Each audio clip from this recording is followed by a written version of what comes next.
What are we commemorating? 51 years ago tomorrow, 51 years ago tomorrow, was the outbreak of what we have come to call the Korean War. North Korean troops came south across the 38th parallel on the 25th of June, 1950. Until July of 1953, we were engaged in a life-or-death struggle on the Korean Peninsula. The first troops that were facing the enemy were green troops primarily, never having heard a shot fired in anger. These kids were put into the line of fire as the North Korean troops came south. Very nearly pushed us off the peninsula until the invasion at Incheon split the North Korean ranks. Drove back north again to the 38th parallel. It's winter time. It's cold. We have troops up near the Chosin Reservoir, and at that point came 300,000 Chinese troops unannounced into the fray. We may have some members of the Chosin Few in our group here, one of the few survivors of that horrific battle. We'll be asking for them to identify themselves in just a short time. Thank you all very much, and we all salute you.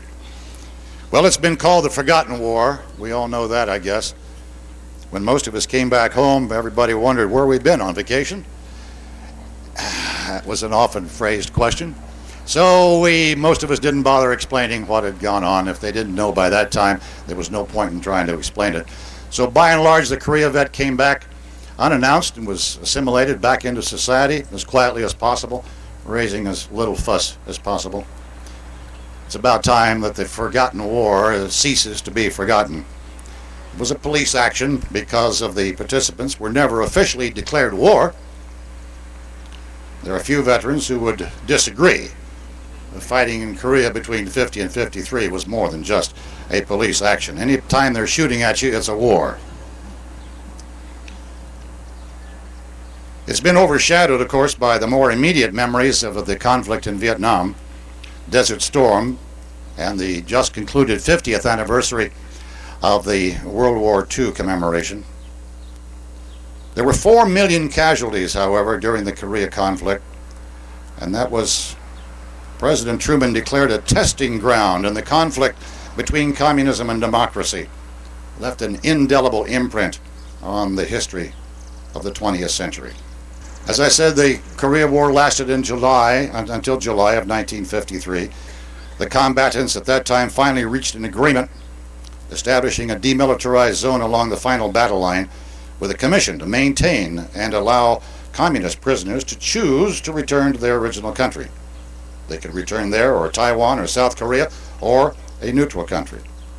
Because it did not provide for a united Korea, the president of South Korea, Syngman Rhee, refused to sign the agreement, although he did pledge that South Korea would abide by its points. Much of the action that took place in the Korea War was written about and then largely forgotten. Of course, we still have troops on the Camp Casey, up near the 38th parallel, the demarcation line between North and South Korea. Our military people and our diplomats keep a close eye on the demilitarized zone. It's considered one of the latent hotspots of the world. The North Korea regime is rather unpredictable. We can't tell too much about what they might do. Our troops are there as a tripwire in case of any overt action across the 38th parallel, which would restart hostilities in Korea. We pray God this will not happen. We pray God that they realize the United States is not the paper tiger that we were depicted a number of years ago. We pray that our military strength will deter them from trying anything foolish. We've got youngsters up on that 38th parallel who are right now in harm's way. I think during the course of every day we need to say a silent prayer to our servicemen and women around the world who are standing forthright to uphold the principles of democracy and freedom for which this nation stands. And that's true in Korea as well as it is anywhere else in the world. So give them a verbal, an out loud, or a silent prayer every chance you get. These kids are on the verge of making and would make the ultimate sacrifice if the occasion demanded.